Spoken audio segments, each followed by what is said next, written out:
Hi hello welcome back. ഇന്ന് നമുക്ക് വളരെ ഈസി ആയിട്ടും സിമ്പിളായിട്ടും ഉണ്ടാക്കിയെടുക്കാൻ പറ്റിയിട്ടുള്ള കുനാഫ ചോക്ലേറ്റിൻ്റെ റെസിപ്പി ഉണ്ടല്ലോ. ആദ്യം തന്നെ നമുക്കൊരു പാൻ അടുപ്പത്ത് വെക്കാം. നോൺ സ്റ്റിക്കിൻ്റെ പാനായിരിക്കും ഏറ്റവും ബെറ്റർ. അതിലേക്ക് ഒരു 4 ടേബിൾ സ്പൂൺ അൺസോൾട്ടഡ് ബട്ടർ ചേർത്ത് കൊടുക്കാം കേട്ടോ. ഇനി ബട്ടർ ഒന്ന് മെൽട്ടാകുന്ന സമയത്ത് നമുക്കിതിലോട്ട് കുനാഫ ഇട്ട് കൊടുക്കാം. ഞാനിപ്പോൾ 1 കപ്പ് കുനാഫയാണ് ഇതിലേക്ക് ചേർത്ത് കൊടുത്തിട്ടുള്ളത്. അപ്പോൾ നിങ്ങളുടെ കയ്യിൽ കുനാഫാൻ്റെ ഡോ ഇല്ലെങ്കിൽ നമ്മൾ കുനാഫൻ്റെ വെർമസല്ലി കിട്ടുമല്ലോ, അപ്പോൾ അതിന് അത്രയേ റേറ്റ് ഉള്ളൂ. അപ്പോൾ അതാണെങ്കിൽ അത് ചേർത്ത് കൊടുക്കാം കേട്ടോ. എൻ്റെ കയ്യിൽ ഇപ്പോൾ കുനാഫ ഉള്ളതുകൊണ്ട് ഞാനിപ്പോൾ കുനാഫയാണ് ചേർത്തിട്ടുള്ളത്, 1 കപ്പ് കുനാഫ. ഇനി അത് മീഡിയം ടു ലോ ഫ്ലെയിമിൽ വെച്ചിട്ട് നല്ലൊരു ഗോൾഡൻ ബ്രൗൺ കളർ ആവുന്നത് വരെ നമുക്ക് നന്നായിട്ടൊന്ന് വറുത്തെടുക്കാം. കുനാഫ നന്നായിട്ട് ക്രിസ്പി ആയിട്ട് വരും, അതുവരെ നന്നായിട്ടൊന്ന് നമുക്ക് വറുത്തെടുക്കാം കേട്ടോ.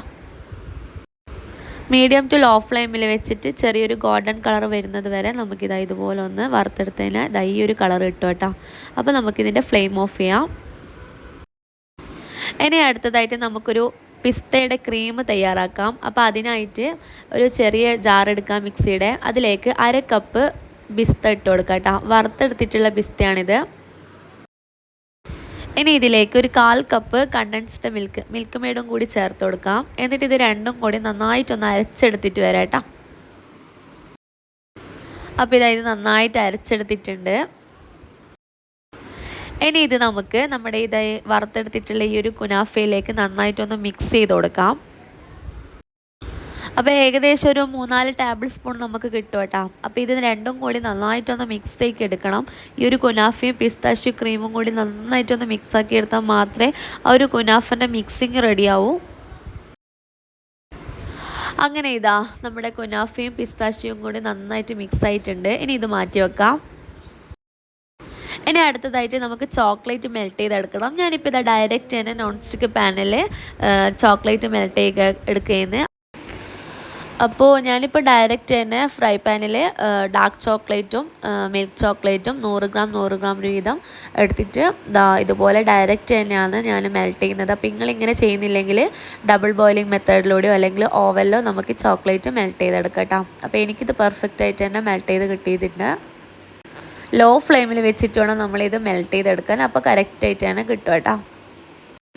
ഇനി ഇതുപോലത്തെ മോൾഡ് വേണം. അപ്പോൾ ഈ മോൾഡ് ഇല്ലെങ്കിൽ സാധാരണ നമ്മൾ ബിസ്ക്കറ്റെല്ലാം വാങ്ങിക്കുമ്പോൾ അതിനകത്ത് കിട്ടുന്ന ഒരു പ്ലാസ്റ്റിക്കിൻ്റെ ആ ഒരു കവറുണ്ടല്ലോ, അതായാലും മതിയാകും. ഞാനിപ്പോൾ ഇതുപോലത്തെ ഫ്രൂട്ട്സിൻ്റെ മോൾഡും അതുപോലെ തന്നെ ബാറിൻ്റെ ആ ഒരു മോൾഡ് വേണം എടുത്തിട്ടുള്ളത്. അതിലേക്ക് ചോക്ലേറ്റ് ഒന്ന് ഒഴിച്ചിട്ട് ഫുള്ളൊന്ന് നമ്മൾക്കിതൊന്ന് കവർ ചെയ്തെടുക്കണം. ബാക്കി എക്സസ് ആയത് അതിൽ തന്നെ നമുക്ക് ഒഴിച്ചെടുക്കാം. ഇനി അത് നമുക്ക് ഫ്രീസറിൽ വെച്ചിട്ട് ഒരു 10 മിനിറ്റ് നന്നായിട്ടൊന്ന് കട്ട പിടിക്കുന്നത് വരെ വെയിറ്റ് ചെയ്യാം. അപ്പോൾ അടുത്തതും ഇതുപോലെ ചെയ്തെടുക്കാം കേട്ടോ. അപ്പോൾ ഏത് മോൾഡിലോ ഏതിലോ വേണ്ടിയിട്ട് നമുക്കിത് ചെയ്തെടുക്കാം കേട്ടോ. ട്രാൻസ്പെറൻ്റ് ആയിട്ടുള്ളതോ അല്ലെങ്കിൽ നമുക്ക് ഡീമോൾഡ് ചെയ്യാൻ പറ്റുന്ന ഏതിലായാലും നമുക്കിത് ചെയ്തെടുക്കാം. അപ്പോൾ 10 മിനിറ്റിന് ശേഷം ചോക്ലേറ്റ് നന്നായിട്ട് കട്ട പിടിച്ചിട്ടുണ്ട്. ഇനി നമുക്ക് ഇതിലേക്ക് ഫില്ലിങ് നിറച്ച് കൊടുക്കാം. നമ്മൾ കുനാഫൻ്റെ ഡോ ഇതിലേക്ക് കുറച്ചായിട്ട് ഇതിൻ്റെ മേലയിൽ ഇട്ട് കൊടുക്കാം കേട്ടോ. ഈ ഒരു ഫില്ലിംഗ് ആണ് ഇതിൻ്റെ ടേസ്റ്റ്. അതുപോലെ നമ്മൾ ചോക്ലേറ്റ് എടുക്കുമ്പോൾ ഡാർക്ക് ചോക്ലേറ്റ് മാത്രം എടുത്തതിനാൽ ഇത്ര പെർഫെക്റ്റ് ആയിട്ടുള്ള ടേസ്റ്റ് കിട്ടില്ല. നമ്മൾ ഡാർക്കിൻ്റെ കൂടെ മിൽക്കും കൂടി ആഡ് ചെയ്യുമ്പോഴാണ് ആ ഒരു കറക്റ്റ് ടേസ്റ്റ് കിട്ടുള്ളൂ. അപ്പോൾ ഞാനിപ്പം സാധാരണ ചോക്ലേറ്റാണ് എടുത്തിട്ടുള്ളത്, നമ്മുടെ കുക്കിംഗ് ചോക്ലേറ്റ്. അപ്പോൾ പ്രീമിയം ചോക്ലേറ്റ് വെച്ചിട്ട് ചെയ്യുന്ന വീഡിയോ ഞാൻ ഇതിന് മുന്നേ അപ്ലോഡ് ചെയ്തിട്ടുണ്ട്, അത് ഞാൻ ഡിസ്ക്രിപ്ഷനിൽ ചേർക്കാം കേട്ടോ. അപ്പോൾ എല്ലാം ചോക്ലേറ്റ് കവർ ചെയ്തതിന് ശേഷം നമുക്കിത് അരമണിക്കൂർ സെറ്റാക്കാൻ വെക്കാം. അപ്പം മറ്റേതും ഞാൻ ഇതുപോലെ സെറ്റാക്കാൻ വെച്ചിട്ടുണ്ട്. അങ്ങനെ ഇത് അരമണിക്കൂറിന് ശേഷം നമ്മുടെ കുനാഫാൻ്റെ ചോക്ലേറ്റ് ഇവിടെ റെഡി ആയിട്ടുണ്ട്. നല്ല പെർഫെക്റ്റ് ആയിട്ട് തന്നെ കിട്ടിയിട്ടുണ്ട് കേട്ടോ.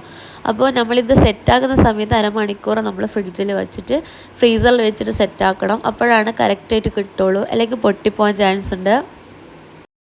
വളരെ സിമ്പിളായിട്ടും ഈസി ആയിട്ടും നമുക്കിത് വീട്ടിൽ തന്നെ ഉണ്ടാക്കിയെടുക്കാം. അതുപോലെ തന്നെ കുട്ടികൾക്കൊക്കെ ഉറപ്പായിട്ടും എന്തായാലും ഇഷ്ടപ്പെടും.